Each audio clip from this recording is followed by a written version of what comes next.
जी Nepal HD television अब तपाईँ सँगसँगै।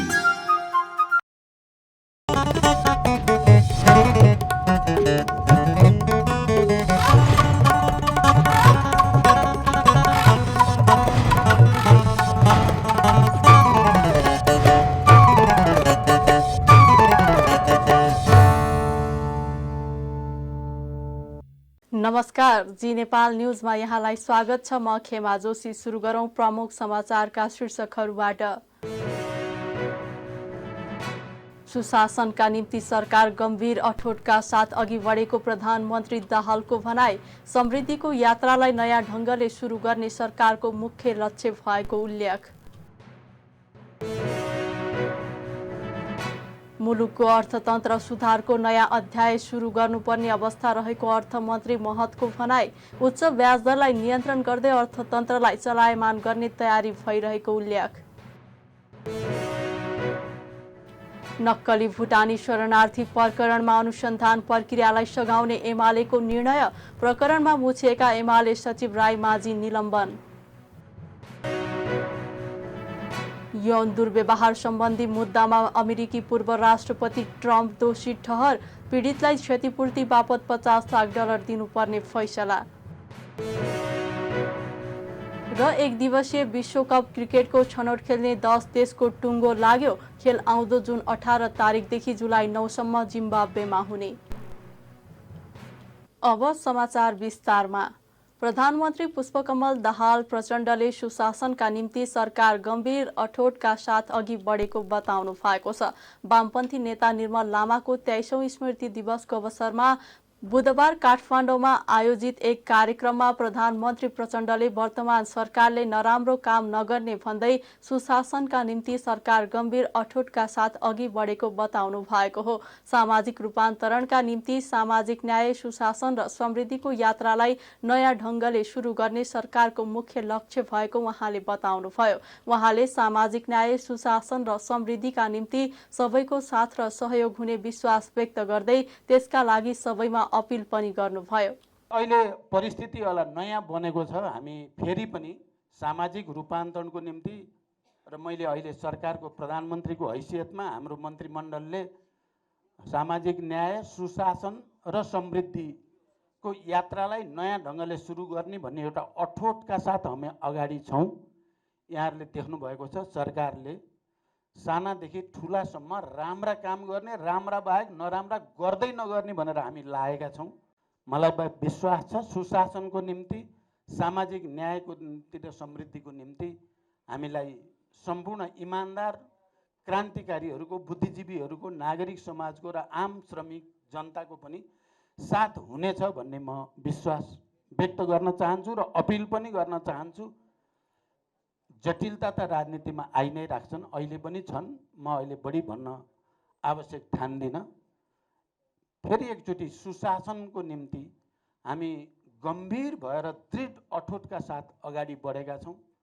सामाजिक न्याय र समृद्धिका निम्ति पनि हामी अगाडि बढेका छौँ। त्यस्तै नेकपा एकीकृत समाजवादीका अध्यक्ष माधव कुमार नेपालले नक्कली भुटानी शरणार्थी प्रकरण लगायत अन्य भ्रष्टाचार प्रकरणको अनुसन्धानमा खुट्टा नकमाउन आग्रह गर्नुभयो। मानव तस्करी गर्ने काममा नै नेताहरूले अगुवाई गर्नु अन्तर्राष्ट्रिय जगतमा समेत लज्जास्पद काम भएको उहाँले बताउनुभयो।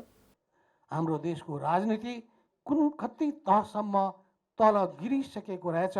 मानव तस्करी गर्ने काममा नेताहरूले नै अगुवाई गरेका रहेछन्। यस सन्दर्भमा हाम्रो माननीय उपप्रधानमन्त्री तथा गृहमन्त्रीजीको ध्यान म फेरि पनि आकर्षित गर्न चाहन्छु। तपाईँले खुट्टा कमाउनु हुँदैन, तपाईँ दृढताका साथ अगाडि बढ्नुहोस्। जोसुकै व्यक्तिहरू जुनसुकै केसमा, यो केस मात्रै होइन, भ्रष्टाचारमा जोडिएका छन् भने, मुछिएका छन् भने, संलग्न छन् भने त्यसलाई तपाईँले बाँकी नराख्नुहोस्।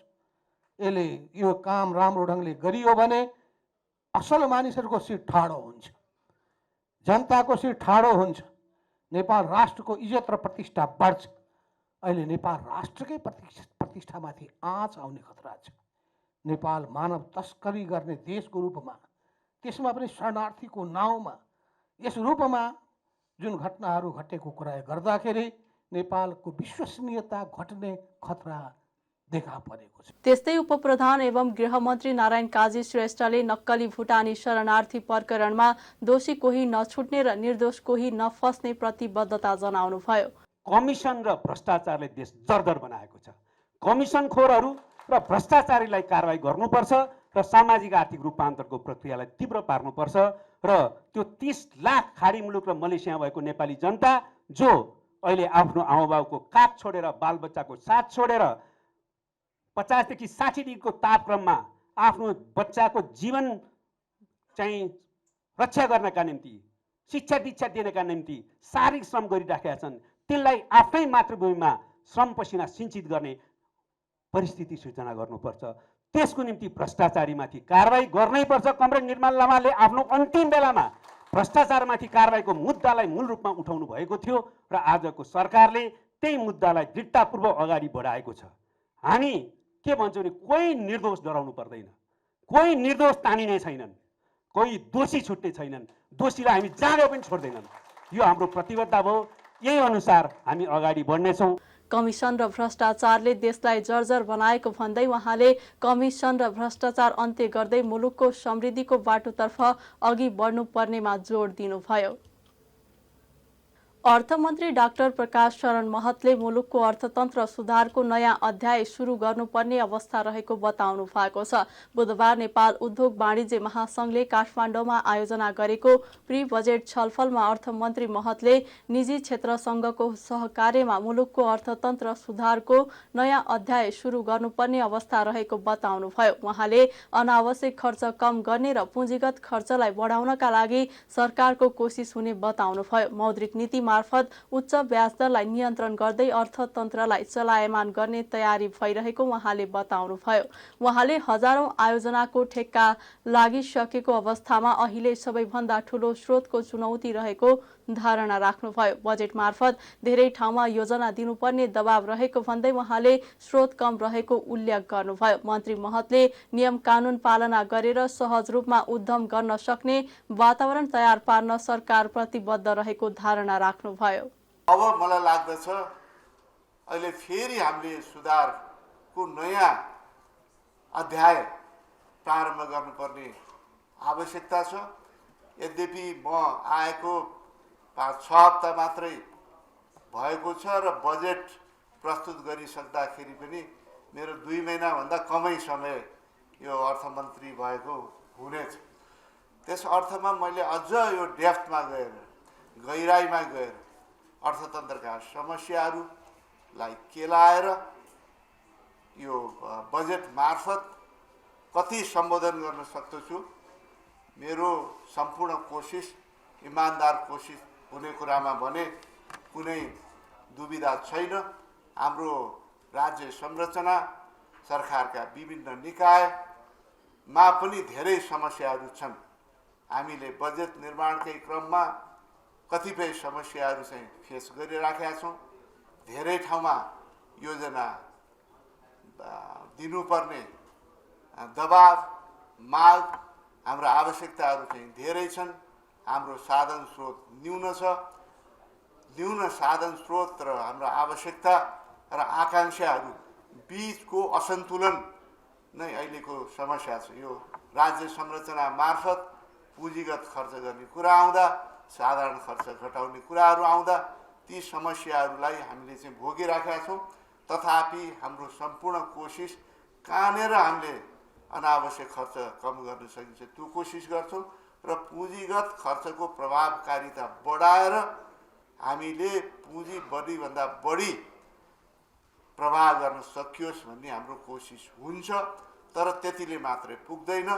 त्यसको लागि मौद्रिक नीति मार्फत पनि अहिले जुन उच्च ब्याज दर छ त्यसले उद्योग व्यवसायीहरू समस्यामा परेका छन्, त्यसबाट मुक्त गरेर फेरि अर्थतन्त्रलाई चलायमान गर्न त्यो विङको पनि धेरै ठुलो प्रभाव रहन्छ। त्यस अर्थमा मलाई विश्वास छ यो अहिले नै यो रिभ्यू जुन यो महिनाको अन्त्य रिभ्यू गर्दा समीक्षा गर्दाखेरि त्यसमा यो इन्ट्रेस्ट रेटलाई इज गर्ने कुराहरू चाहिँ अवश्य पनि आउँछ भन्ने मैले विश्वास लिएको छु। यसरी चाहिँ फिस्कल स्पेस र मोनेटरी स्पेस दुईटै तहबाट पुँजी प्रवाहलाई विस्तार गर्नुपर्ने आवश्यकता छ। त्यसले चाहिँ अर्थतन्त्रलाई चलायमान गर्छ। कहिले के गर्छस् कि गर्दैनस्, यो गर्छस् कि गर्दैनस् भनेर धेरै हामीले सुरुमै हर्डल्स गर्ने कुराहरू आउँदैन र पछि तपाईँले काम गरेर जाँदा कहाँ चाहिँ नियमअनुसार चाहिँ बस्नुभयो, कहाँ चाहिँ बस्नु भएन भन्ने आधारमा त्यो चाहिँ नियम एप्लाई हुन्छ, कानुन एप्लाई हुन्छ भन्ने बाटोमै जानुपर्छ। यद्यपि यो समग्र कुरा के हो भने सबै हाम्रो चाहिँ राज्य संरचनाका सबै संरचनाहरू एकाकार भएर एउटै लक्ष्यप्रति केन्द्रित हुनुपर्छ। म अर्थमन्त्री एलोन एक्लैले, प्रधानमन्त्री एक्लैले, अरू कसै एक्लैले यो सम्भव छैन। यो राज्य संयन्त्रले पनि एकाकार समस्या छ, चुनौती छ। यसलाई उदासीनताको कोणबाट हामीले हेर्न हुँदैन। हामी आफ्ना जिम्मेवारी कामप्रति जिम्मेवार हुनुपर्छ। जुन हाम्रो चाहिँ जिम्मेवारी छ, जुन जुन क्षेत्रमा हामी जिम्मेवारी लिइरहेछौँ त्यसका प्रति हामी गम्भीर हुनुपर्छ भन्ने मानसिकताबाट जानै पर्छ। कार्यक्रममा महासङ्घका अध्यक्ष चन्द्र प्रसाद ढकालले निजी क्षेत्रको नेतृत्वमा आर्थिक सुधारका कार्यक्रम अगाडि बढाउन सुझाव दिनुभयो। उहाँले अहिलेको अवस्थामा स्वदेशी तथा विदेशी लगानीलाई बढाउन जरुरी रहेको धारणा राख्नुभयो। नेपाली कांग्रेसका महामन्त्री गगन थापाले नक्कली भुटानी शरणार्थी प्रकरणमा संलग्न व्यक्ति जुनसुकै दल र ओहदाको भए पनि कारबाहीको दायरामा ल्याउनु पर्ने बताउनु भएको छ। प्रतिनिधि सभाको बुधबारको बैठकमा पूर्व बजेटमाथिको छलफलका क्रममा थापाले सरकारले अघि सारेको सुशासनको विषय सकारात्मक भएको भन्दै नक्कली भुटानी शरणार्थी प्रकरणमा संलग्न सबैलाई कडा कारबाही हुनुपर्ने बताउनु भएको हो। उहाँले बजारको हल्ला र राजनीतिक भेटघाट अनुसन्धान प्रभावित नहुने धारणा राख्नुभयो। उहाँले नक्कली भुटानी शरणार्थी प्रकरणमा सरकारले दरोसँग खुट्टा टेके सुशासनको नारा लगाउन सक्ने बताउनुभयो। उहाँले मुलुकका कतिपय नीतिहरूका कारण मुलुकको अर्थतन्त्र कमजोर भएको भन्दै आगामी बजेटमा यसलाई विशेष ध्यान दिनुपर्ने बताउनुभयो। सुशासनमा आधारित रहेर भ्रष्टाचारमा शून्य सहनशीलता, त्यसको आधारमा सुशासन प्रत्याभूत गर्ने भनेर भन्नुभएको छ, प्रशंसनीय छ। नक्कली भुटानी शरणार्थीको प्रकरण यस्तो बेलामा आएको छ कि सरकारले यसलाई कसरी डिल गर्छ योभन्दा यसैले अब बाँकी रहेको कुरा निर्धारण गर्छ। अहिलेसम्म जे भएको छ म सरकारको प्रशंसा गर्छु। प्रधानमन्त्रीलाई, गृहमन्त्रीलाई यो सन्दर्भमा मेरो तर्फबाट हार्दिक बधाई छ। यसमा हामी सबैको एउटै आवाज छ। संलग्न जोसुकै होस्, जुनसुकै दलको होस्, जुनसुकै तहको होस्, ओहदाको होस्, कारबाहीको दायरामा आउनै पर्छ। बजारको हल्लाले अनुसन्धान प्रभावित नहोस्, तर कुनै भेटघाटले पनि प्रभावित नहोस्, कुनै दबावले प्रभावित नहोस्, कुनै पनि कुराको कुनै प्रभावले कहीँबाट प्रभावित नहोस्। मेरो आग्रह छ अनुसन्धान फ्री र फेयर होस्, निर्दोष कोही पनि नपरोस्, तर दोषी छ भने नेता होस् कि नाता होस् एउटा पनि नछुटोस्। यो प्रकरणमा सरकारले दरोसँग खुट्टा टेक्यो भने योभन्दा अगाडि उसले सुशासनको नारा लगाउन सक्छ। तपाईँको फिल्म चल्छ, हाउसफुल हुन्छ, नभए हल खाली हुन्छ। सबैले हेरेको छ। यहाँ अनुसन्धान गरे भनेर मात्र हुँदैन, अब विश्वास लाग्नुपर्छ। नागरिकलाई फ्री र फेयर हो भने विश्वास लाग्नुपर्छ। सुशासनका विषयका सन्दर्भमा अनि बल्ल अरू काम गर्न सक्छौँ। सामान्य सभाको महोदय, यहीँ अहिले अख्तियार र भ्रष्टाचारको विधेयक संसदमा विचाराधीन छ। हदब्याज नलाग्नेदेखि लिएर नीतिगत निर्णयका सन्दर्भमा योभन्दा अगाडि नीतिगत निर्णयका नाममा भएका निर्णयहरूको समेत छानबिन गर्न पाउने गरिकन अख्तियारलाई अधिकार दिने, नियुक्तिको मापदण्ड बदल्ने लगायतका विषयहरू म लगायतका सांसदहरूले संशोधन राखेका छौँ। पारित गरौँ, हामी थुप्रै कुरा यही वर्ष गर्न सक्छौँ। सुशासन र राष्ट्रको कुरा ठिक ढङ्गले गर्ने मान्ने अर्थमन्त्रीज्यू हेर्नुहोला, चोरी पैठारी रोकिन्छ। तपाईँले राजस्व परिचालन गर्ने कुरामा तपाईँको क्षमता बढ्छ। एकैपटक कहाँ पुगिन्छ। तर यसमा पनि आँट गर्नुपर्छ। हेर्नुहोस्, अर्थ मन्त्रालयको मात्र कुरा होइन। मैले भर्खर पढेँ, केही थाहा पाएँ, गृह मन्त्रालयकै सचिव भीष्म कुमार भुषालको संयोजकत्वमा समिति गठन भएको छ, जसले खास गरी चुनावको बेलामा राजनीतिक संरक्षणका कारणले गर्दा राजस्व चुहावट भएको भन्ने प्रतिवेदन प्रधानमन्त्रीलाई बुझाएको छ। पूर्व मुख्य सचिव लीलामणि पौडेलको संयोजकत्वबाट प्रतिवेदन बुझाइएको छ। त्यो प्रतिवेदन सार्वजनिक गरियोस्, त्यो प्रतिवेदनका आधारमा पनि छानबिन गरियोस्, दोषीलाई कारबाही गरियोस्, अनि अर्को वर्ष बल्ल सरकारले आँट गर्न सक्छ। त्यस्तै नेकपा एमालेका उपमहासचिव पृथ्वी सुब्बा गुरुङले नक्कली भुटानी शरणार्थी प्रकरणमा सरकारले थालेको छानबिनमा एमालेले सहयोग गर्ने बताउनुभयो। छानबिन र अनुसन्धानलाई सरकारले दायाँ बायाँ वा तलमाथि नगरी दोषीहरू कोही नछुट्ने र निर्दोष व्यक्ति नफस्ने गरी काम गर्नुपर्ने उहाँको भनाइ छ। उहाँले टोपबहादुर रायमाझीलाई अनुसन्धानमा सहयोग गर्न निर्देशन दिएको जानकारी दिनुभयो। आज नक्कली भुटानी शरणार्थी प्रकरणमा सरकारले जुन खालको छानबिन र अनुसन्धान सुरु गरेको छ, विधिको शासन, कानुनको शासन मान्ने र भ्रष्टाचारमुक्त नेपाल निर्माण गर्ने अभियानमा प्रतिबद्ध भएको पार्टीको एउटा सांसदको हैसियतले म यो अभियानलाई, यो छानबिन र यो अनुसन्धानलाई सरकारले दायाँ बायाँ तलमाथि नगरिकन दोषीहरू कुनै पनि नछुटुन्, निर्दोष व्यक्ति कोही पनि नपुरुन् भन्ने अभियानको साथ लागोस्। नेकपा एमाले यो सरकारको काममा सहयोग र समर्थन गर्न तयार छ। हामी सहयोग र समर्थन गर्न चाहन्छौँ र विधिको शासनमाथि विश्वास गर्ने, विधिको शासनमा विश्वास गर्ने पार्टीको हैसियतले विधिपूर्वक, कानुनपूर्वक जुन खालको चाहिँ अनुसन्धान र सहयोग भइरहेको छ, अनुसन्धान र छानबिन भइरहेको छ, यसमा हाम्रो पार्टीका मान्य टोकबहादुर रायमाझीलाई हामीले हिजो निर्देशन गरेका छौँ। तपाईँ यो अनुसन्धानमा, छानबिनमा सहयोग गर्नको लागि पुग्नुहोस्, सहयोग गर्नुहोस्। यही निर्देशन हामीले हिजोको पार्टीको केन्द्रीय कमिटीको सचिवालय बैठकले निर्णय गरेको पनि म सम्मानीय सदनमा सभामुख मार्फत जानकारी गराउन चाहन्छु। गुरुङले जनतामा आत्मविश्वास बढाउने गरी बजेट आउनुपर्ने सुझाव दिनुभयो। नेकपा एमाले नक्कली भुटानी शरणार्थी प्रकरणमा मुछिएका पार्टीका सचिव टोपबहादुर रायमाझीलाई निलम्बन गरेको छ। एमाले महासचिव शङ्कर पोखरेलले आज विज्ञप्ति निकालेर राज्यले गर्ने अनुसन्धानमा सहयोग पुगोस् भनेर अनुसन्धान र कानुनी कारबाही प्रक्रिया अन्तिम टुङ्गो नलागेसम्म रायमाझीलाई निलम्बन गरिएको जानकारी दिनुभएको छ। रायमाझीलाई यस प्रकरणमा सम्बन्धित निकायमा उपस्थित भएर अनुसन्धान सहयोग गर्न पनि केन्द्रीय सचिवालय बैठकले निर्देशन दिइसकेको विज्ञप्तिमा उल्लेख छ। अहिले फरार रहेका रायमाझी विरुद्ध प्रहरले पक्राउ पूर्जी जारी गरेको छ। सचिव रायमाझीका छोरा सन्दीपलाई भने प्रहरले पक्राउ गरिसकेको छ।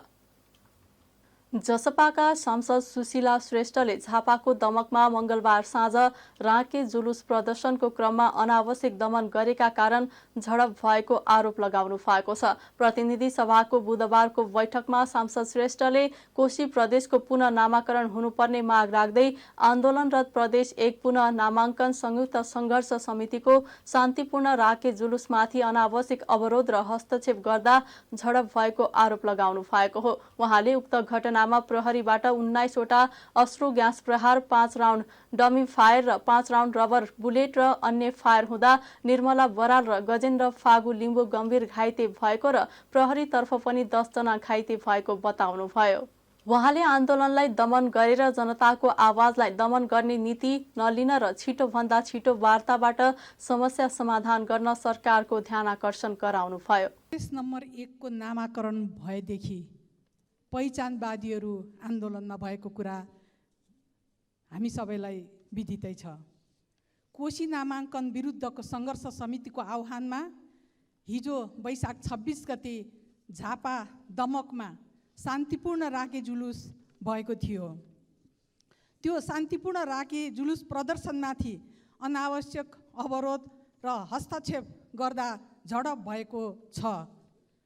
19 राउन्ड अश्रु gas, 5 round dummy fire, 5 round rubber bullet र अर्को फायरिङ पनि भएको छ र आन्दोलनकारीहरू घाइते भएका छन्। आन्दोलनकारीको तर्फबाट घाइते हुने निर्मला बराल र गजेन्द्र फागु लिम्बू घाइते हुनुभएको छ। गजेन्द्र फागु लिम्बूको देब्रे खुट्टाको घोडामा गोली लागेको छ र उहाँको खुट्टा भाँचिएको छ र दुवैजना अहिले बिएनबी हस्पिटल दमक बिर्ता मोडमा उपचार गरिराख्नु भएको छ भने प्रहरीतर्फ पनि 10 जना घाइते भएका छन्। 1 जना विराटनगरमा रिफर गरिएको छ भने अरू त्यही उपचार भइरहेको स्थिति रहेको छ। आन्दोलनकारीहरू मध्ये हामी यो हलमा भएका पनि धेरै पञ्चायती व्यवस्थाको विरुद्धमा, एकतान्त्रिक शासनको विरुद्धमा आन्दोलन गरेर आएका हौँ। आन्दोलनलाई दमन गरेर उसको आवाजलाई दमन गर्ने नीति हामीले लिनुहुन्न भन्ने म यहाँहरूलाई हामी त्यहीबाट आएको हुनाले त्यो भन्न चाहन्छु र त्यो सोचबाट, दमन गर्ने सोचबाट हामी अगाडि बढ्यौँ भने यसले निकास दिँदैन। त्यसैले म सभामुख मार्फत छिटोभन्दा छिटो आन्दोलनकारीहरूसँग वार्ता गरियोस् र यसरी दमन गरेर त्यो आवाजलाई, शान्तिपूर्ण आवाजलाई निर्मूल गर्न सकिन्छु भन्ने कुरा नसोचियोस्। यसअघि काठमाडौँमा पत्रकार सम्मेलन गर्दै सङ्घर्ष समितिले कोशी प्रदेशको पुनः नामाकरण हुनुपर्ने भन्दै आन्दोलनका विभिन्न कार्यक्रमको घोषणा गरेको थियो। नक्कली भुटानी शरणार्थी प्रकरणमा पक्राउ परेका पूर्व गृहमन्त्री एवं नेपाली कङ्ग्रेसका नेता बालकृष्ण खाँडलाई म्याद थपका लागि प्रहरले जिल्ला अदालत काठमाडौँ लगेको छ। आज बिहान पक्राउ परेका खाँडलाई प्रहरले अनुसन्धानका लागि अदालतमा उपस्थित गराएर म्याद थपको अनुमति लिन लागेको हो। जिल्ला प्रहरी परिसर टेकुबाट प्रहरले उच्च सुरक्षा सहित खाँडलाई जिल्ला अदालत बबरमहल लगेको हो। प्रहरले अनुसन्धानका लागि भन्दै खाँड र उहाँका निजी सचिव नरेन्द्र केसीलाई बुधबार बिहान निवासबाटै पक्राउ गरेको हो। यो प्रकरणमा समातिएकाहरूले खाँडकी पत्नी मन्जुलाई 6 करोड रुपैयाँ बुझाएको अडियो बाहिरिएको थियो। त्यो अडियोमाथि प्रहरले अनुसन्धान गरिरहेको छ। नक्कली भुटानी शरणार्थी प्रकरणमा मुछिएका पूर्व उप प्रधानमन्त्री एवं एमाले सचिव टोप बहादुर रायमाझी भने फरार हुनुहुन्छ। प्रहरले यसअघि सचिव टेकनारायण पाण्डे, टोप बहादुर रायमाझीका छोरा सन्दीप, तत्कालीन गृहमन्त्री रामबहादुर थापाका सुरक्षा सल्लाहकार इन्द्रजित राई,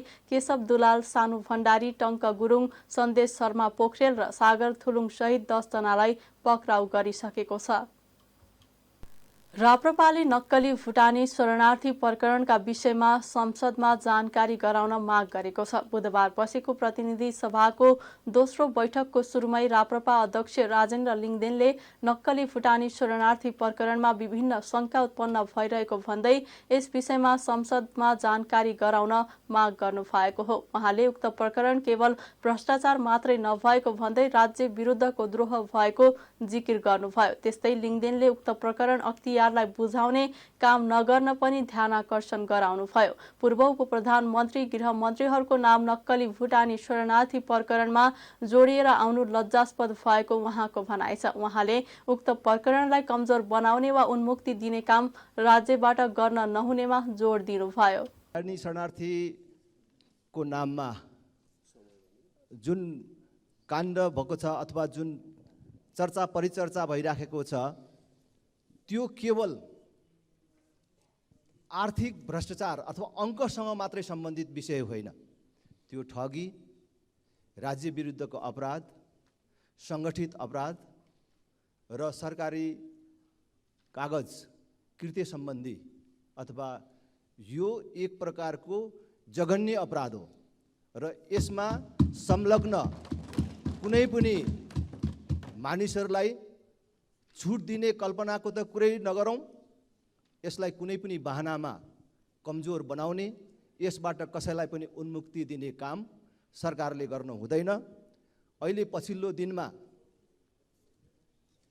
यो प्रहरीले अनुसन्धान नगर्ने हो कि अख्तियारलाई बुझाउने हो कि जस्ता तर्कहरू पनि कहीँ कतैबाट आउन थालेका छन्। यस प्रकारको गल्ती सरकारको तर्फबाट नहोस् भन्ने हामी आग्रह गर्न चाहन्छौँ। यस्तो जघन्य अपराधमा देशको बेइज्जती गर्ने, दुनियाँका अगाडि देशको शिर झुकाउने खालको क्रियाकलापमा पूर्व गृहमन्त्रीहरू, उप प्रधानमन्त्री भएका मानिसहरूको समेत नाम आउनु लज्जास्पद विषय हो। त्यसकारण यसको विषयमा अझ व्यापक रूपमा जानकारी हुन जरुरी छ। पत्र पत्रिकाहरूमा ठुल्ठुला मानिसहरूको नाम छ्यापछ्याप्ती आइराखेको छ। अनुसन्धानका बारेमा अनेक आशंकाहरू आइराखेका छन्। शीर्षस्थ नेताहरूको बैठकलाई समेत आम जनसमुदायले आशंकाको दृष्टिकोणले हेरिराखेको छ। शीर्ष नेताहरूको गलत मनसाय छैन, सरकारको गलत मनसाय छैन भन्ने कुरा प्रश्न पार्नको लागि पनि सरकारले के गरिराखेको छ र यो कारबाहीको प्रगति कहाँ पुगेको छ, के हुँदैछ भन्ने कुरा यो संसदलाई जानकारी गराउनु पर्दछ। संसदलाई जानकारी गराइयोस् भन्ने हाम्रो माग छ। भर्खरै पूर्व गृहमन्त्री पक्राउ परेको समाचार सुन्नमा आएको छ। बाहिर अनेक थरी कुराहरू आएका छन्, तर सरकारले आफ्नो प्रतिबद्धता यो सार्वभौम संसदलाई व्यक्त गर्नु पर्यो र अहिलेसम्म भएका कारबाहीका प्रगतिहरू संसदलाई जानकारी गराउनु पर्यो भन्ने कुरा हामी माग राख्न चाहन्छौँ। हामी संसदीय मर्यादाभित्रै बसेर आफ्नो कुराहरू राख्न चाहन्थ्यौँ र अहिले हामीले जे राख्यौँ त्यो संसदीय परम्पराभन्दा बाहिर छैन भन्ने मलाई लाग्छ। हामी सरकारको जवाफ नआएसम्म संसद अवरुद्ध गर्छौँ भनेर हामी भन्दैनौँ। संसदीय प्रक्रिया अगाडि बढाउँ, तर सभामुख महोदय मार्फत सरकारलाई चाँडोभन्दा चाँडो जवाफ दिनको लागि, संसदलाई अहिले भइराखेको कारबाहीको जानकारी गराउनको लागि, रुलिङको लागि म आग्रह गर्दछु। धन्यवाद। बैठकमा सभामुख देवराज घिमिरेले यस विषयमा सदनमा जानकारी गराउन सरकारको ध्यानाकर्षण गराउनुभयो। यसअघि बुधबार नै बसेको संसदको पहिलो बैठक बोल्न समय नदिएको भन्दै राप्रपाले अवरुद्ध गरेको थियो। नेपाल प्रहरले नक्कली भुटानी शरणार्थी बनाएर अमेरिका पठाउने भन्दै भएको ठगीबारे तथ्यहीन तथा भ्रामक समाचार प्रकाशन प्रसारण नगर्न अनुरोध गरेको छ। नेपाल प्रहरी प्रधान कार्यालय प्रहरी महानिरीक्षकको सचिवालयका तर्फबाट प्रहरी वरिष्ठ परीक्षक दीपेन्द्र जीसीले विज्ञप्ति निकालेर तथ्य र वस्तुगत प्रमाणमा आधारित रहेर अनुसन्धानलाई सारभूत रूपमा निष्कर्षमा पुर्याउने प्रतिबद्धता व्यक्त गर्दै तथ्यहीन समाचार सम्प्रेषण नगर्न अनुरोध गर्नु भएको हो। कतिपय सञ्चार माध्यम र अनलाइनमा यो मुद्दाको विषयलाई लिएर गलत मनोगत अनुमानमा आधारित भ्रमपूर्ण समाचार सम्प्रेषण भएको भन्दै प्रहरले त्यसतर्फ ध्यानाकर्षण भएको पनि जनाएको छ। गलत समाचारबाट मुद्दाको अनुसन्धानमा समेत नकारात्मक असर पर्न सक्ने विज्ञप्तिमा उल्लेख छ।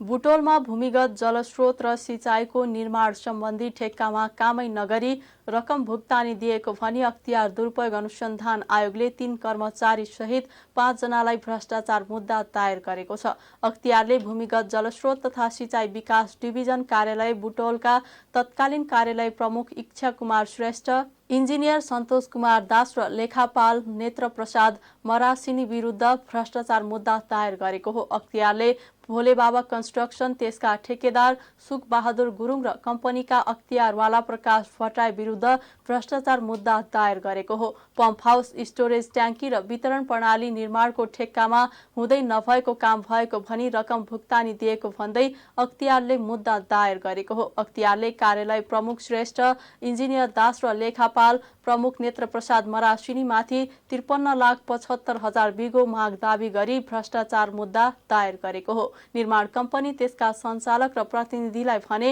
अख्तियारले 63,07,000 रुपैयाँ बिघो माग दावी गरी मुद्दा चलाएको छ। उनीहरूमाथि नगरेको कामलाई बढी काम गरेको देखाउन झुटा बिल बनाउन लगाएको आरोप छ।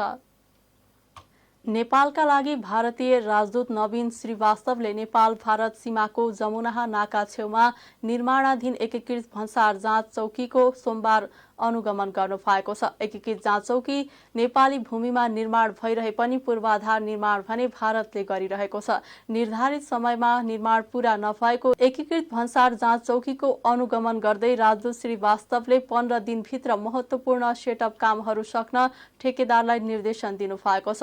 अनौपचारिक भ्रमणका क्रममा एकीकृत भन्सार जाँच चौकी पुग्नु भएका उहाँले तत्कालै काम सक्नका लागि निर्माण पक्षलाई निर्देशन दिनुभएको हो। नेपाल तर्फबाट एकीकृत भन्सार जाँच चौकीका लागि गर्नुपर्ने काम सकिएको छ भने विद्युत फिडरको काम भने बाँकी रहेको छ। बाँकेका प्रमुख जिल्ला अधिकारी विपिन आचार्य समेत भारतीय राजदूत अनुगमनमा पुग्दा फिल्डमा पुग्नु भएको थियो। भारतीय राजबिल्ड कन्स्ट्रक्सन कम्पनीले एकीकृत भन्सार जाँच चौकी आइसिपी को निर्माण गरिरहेको छ। सम्झौता अनुसार 2079 जेठमै सकिनु पर्ने भए पनि कोरोना लगायतका कारणले म्याद थप गरिएको थियो।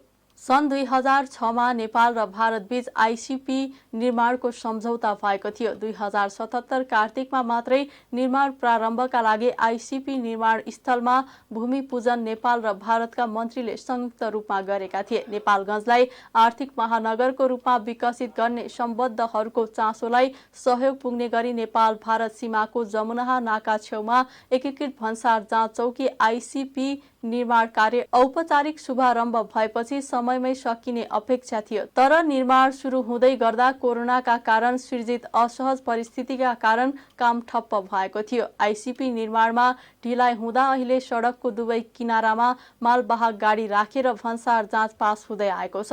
जाँच चौकीका लागि सरकारले नेपालगञ्ज उपमहानगरपालिका वडा नम्बर 16 जयसपुरमा जग्गा अधिग्रहण गरी मुआब्जा बापत 9 करोड 4 लाख रुपैयाँ वितरण गरेको थियो। आईसीपी निर्माणपछि दुई देशको व्यापार सहज र व्यवस्थित हुने नेपाली अधिकारीको विश्वास छ।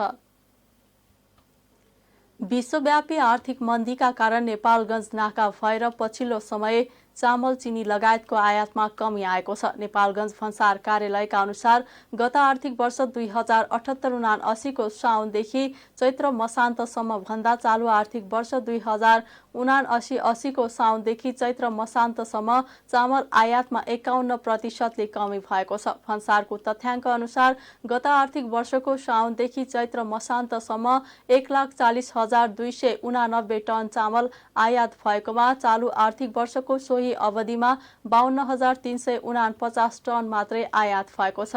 नेपालगञ्ज भन्सार कार्यालयका सूचना अधिकारी डिलु प्रसाद शर्माले दिएको जानकारी अनुसार गत वर्षमा 7 अर्ब 93 करोड 60 लाख रुपैयाँ मूल्यको चामल आयात भएकोमा चालु आर्थिक वर्षको सोही अवधिमा 3 अर्ब 86 करोड 79 लाख रुपैयाँ मूल्यको चामल मात्रै आयात भएको छ। अघिल्लो आर्थिक वर्षको तुलनामा करिब 4 अर्ब रुपैयाँ कम मूल्यको चामल आयात भएको भन्सार कार्यालयले जनाएको छ।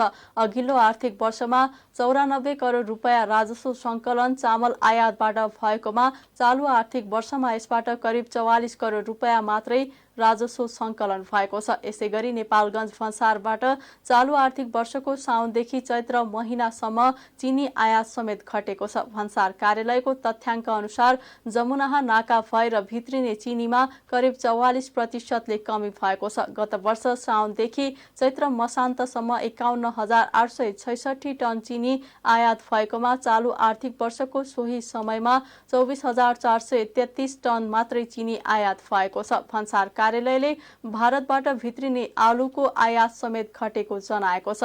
आलुको आयात करिब 22% कमी आएको छ। यसैगरी तोरी, रायो, सर्स्यौ र तिलको समेत आयातमा सामान्य कमी आएको भन्सार कार्यालयले जनाएको छ। नेपालगञ्जमा बनाउन लागेको स्ट्रिट फुड लेनलाई चाँडो कार्यान्वयनमा ल्याउनुको विकल्प नभएको निष्कर्ष निकालिएको छ।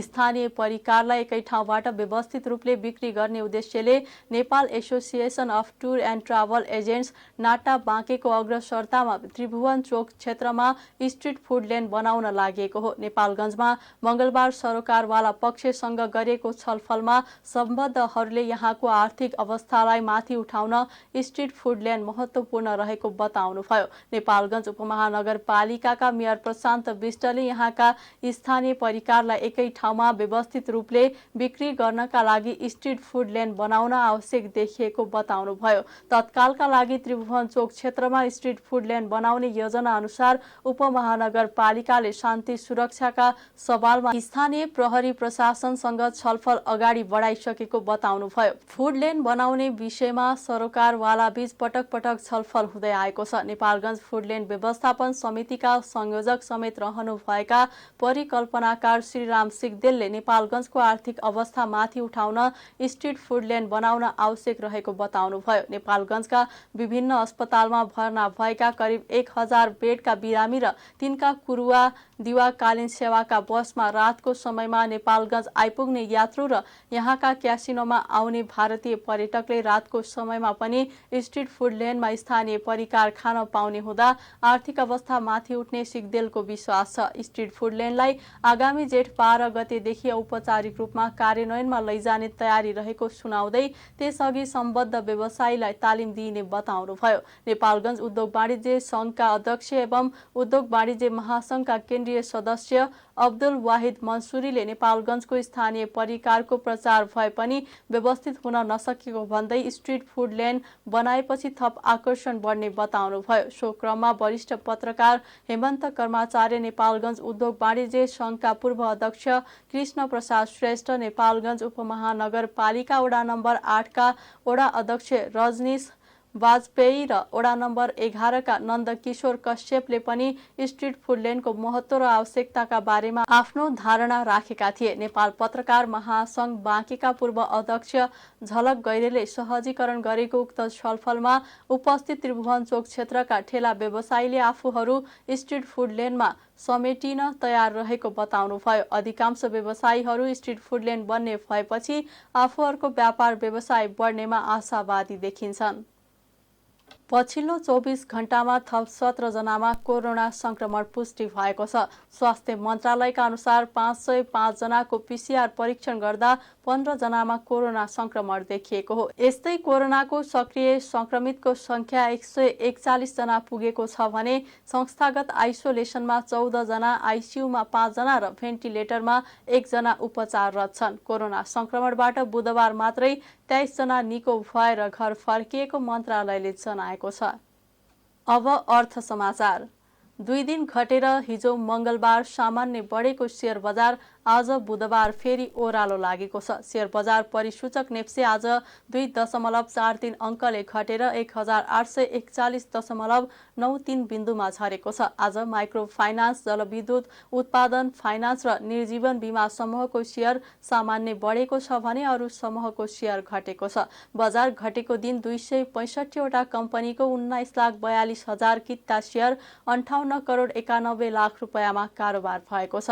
सबैभन्दा धेरै हिमाल दोलखा हाइड्रो पावर कम्पनीको 3 करोड 56 लाख रुपैयाँको शेयर किनबेच भयो। आज मन्दाकिनी हाइड्रो र जाल्पा सामुदायिक लघु वित्तको शेयर झण्डै 5.5% घटेको छ। समग्रमा बजार घटे पनि हिमाल दोलखा हाइड्रो पावर कम्पनीको शेयर झण्डै 8.5% र पाराही हाइड्रोको शेयर 5.5% बढेको छ। चालु आर्थिक वर्ष 2079-80 को 9 महिनामा विप्रेषण रेमिट्यान्स आप्रवाहमा उल्लेख्य सुधार देखिएको छ। नेपाल राष्ट्र ब्याङ्कका अनुसार चैत्र मसान्तसम्ममा रेमिट्यान्स आप्रवाह 24.2% ले बढेर 9 खर्ब 3 अर्ब 39 करोड रुपैयाँ पुगेको हो। गएको आर्थिक वर्षको यही अवधिमा रेमिट्यान्स 0.2% ले घटेको थियो। गएको चैत्रसम्ममा नेपालले प्राप्त गरेको रेमिट्यान्स अमेरिकी डलर 6 अर्ब 92 करोड बराबरको हो। अमेरिकी डलरमा रेमिट्यान्स आप्रवाह वृद्धि दर 13.9% ले बढेको राष्ट्र ब्याङ्कले जनाएको छ। चालु आर्थिक वर्षको चैत्र मसान्तसम्ममा वैदेशिक रोजगारीका लागि अन्तिम श्रम स्वीकृति लिने नेपालीको संख्या 51.5% ले बढेर 3,87,839 पुगेको छ। त्यसैगरी वैदेशिक रोजगारीका लागि पुनः श्रम स्वीकृति लिने नेपालीको संख्या यो अवधिमा 5.5% ले बढेर 2,17,959 पुगेको छ। अघिल्लो वर्षको यही अवधिमा यस्तो संख्या 179.9% ले बढेको थियो। अब अन्तर्राष्ट्रिय समाचार। अमेरिकी पूर्व राष्ट्रपति डोनाल्ड ट्रम्प यौन दुर्व्यवहार सम्बन्धी एक मुद्दामा दोषी ठहर हुनु भएको छ। उहाँलाई न्युयोर्कको एक अदालतले यौन दुर्व्यवहारमा दोषी ठहर्याउँदै पीडितलाई क्षतिपूर्ति बापत $50 लाख दिनुपर्ने फैसला सुनाएको छ।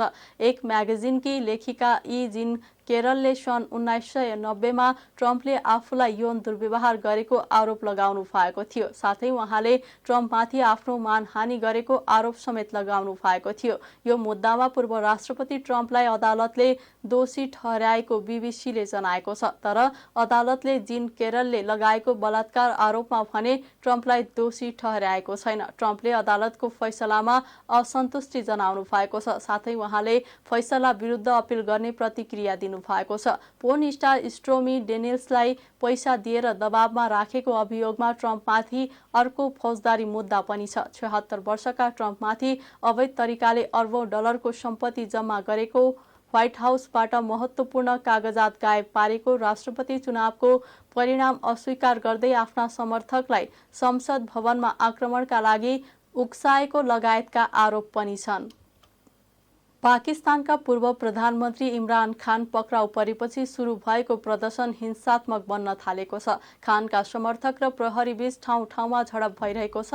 इस्लामाबादमा प्रदर्शनले उग्र रूप लिएको छ। अहिलेसम्म झडपमा परि 1 जनाको ज्यान गएको र 40 जना भन्दा धेरै पक्राउ परेको बीबीसीले जनाएको छ। झडप हुन थालेपछि देशभर मोबाइल सेवा अवरुद्ध भएको छ। पूर्व प्रधानमन्त्री खान हिजो इस्लामाबादमा अदालत परिसरबाट पक्राउ पर्नु भएको थियो। भ्रष्टाचार सम्बन्धी आरोप लगाएको मुद्दाबारे उहाँ अदालतमा उपस्थित हुन लाग्नु भएको थियो। पूर्व प्रधानमन्त्री खान विरुद्ध अन्य धेरै मुद्दा चलिरहेका छन्, तर आफूमाथि लगाएका सबै आरोप राजनीतिक रूपले प्रेरित भएको भन्दै पूर्व प्रधानमन्त्री खानले तिनलाई अस्वीकार गर्दै आउनु भएको छ। उहाँका समर्थकले आज देशव्यापी प्रदर्शनको आह्वान समेत गरेका छन्। अब खेल समाचार। आईसीसी एक दिवसीय विश्वकप क्रिकेटको छनौट खेल्ने नेपाल सहित सबै 10 देशको टुङ्गो लागेको छ। आयरल्यान्डले विश्वकप सुपर लिगको शीर्ष 8मा रहेर सिधा विश्वकप खेल्ने अवसर गुमाएसँगै छनौटमा सहभागी हुने 10 देशको टुङ्गो लागेको हो। विश्वकप छनौट खेल आउँदो जुन 18 तारिकदेखि जुलाई 9 सम्म जिम्बाब्वेमा हुँदैछ। सुपर लिग अन्तर्गत श्रृङ्खलाको पहिलो खेल वर्षाका कारण रद्द भएपछि बङ्गलादेशसँग अङ्क बाँडेको आयरल्यान्डले सिधा विश्वकप छनौटको अवसर गुमाएको हो। सुपर लिगमा सहभागी श्रीलङ्का, वेस्ट इन्डिज, जिम्बाब्वे र नेदरल्यान्ड्सले यस अघि नै विश्वकप छनौट खेल्ने पक्का भइसकेको छ। त्यसमा अब आयरल्यान्ड पनि थपिएको छ। 13 देश सहभागी सुपर लिगबाट आयोजक Bharat, Pakistan, Australia, New Zealand, Bangladesh, England र अफगानिस्तान सिधा विश्वकपका लागि छनौट भएका छन्। यसमा दक्षिण अफ्रिका थपिएको छ। विश्वकप छनौटमा लिग 2बाट नेपाल, स्कटल्यान्ड र ओमानले स्थान बनाएका छन्।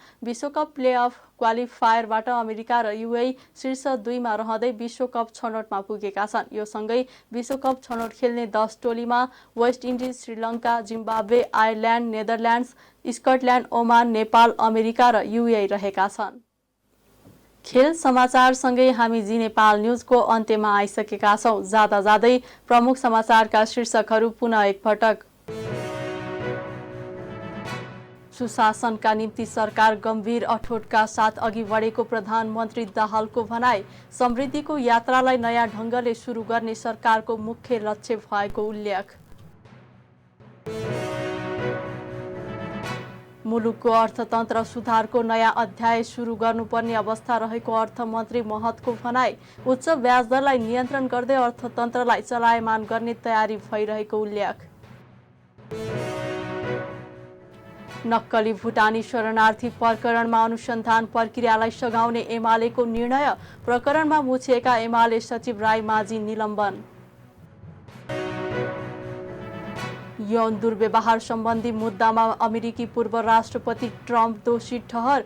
पीडितलाई क्षतिपूर्ति बापत $50 लाख दिनुपर्ने फैसला। र एक दिवसीय विश्वकप क्रिकेटको छनौट खेल्ने 10 देशको टुङ्गो लाग्यो। खेल आउँदो जुन 18 तारिकदेखि जुलाई 9 सम्म जिम्बाब्वेमा हुने। प्रमुख समाचारका शीर्षकसँगै अहिलेका लागि जी नेपाल न्युज सकियो। ताजा समाचार र मनोरञ्जनका लागि जी नेपाल 4K टेलिभिजन हेर्दै गर्नुहोला। नमस्कार।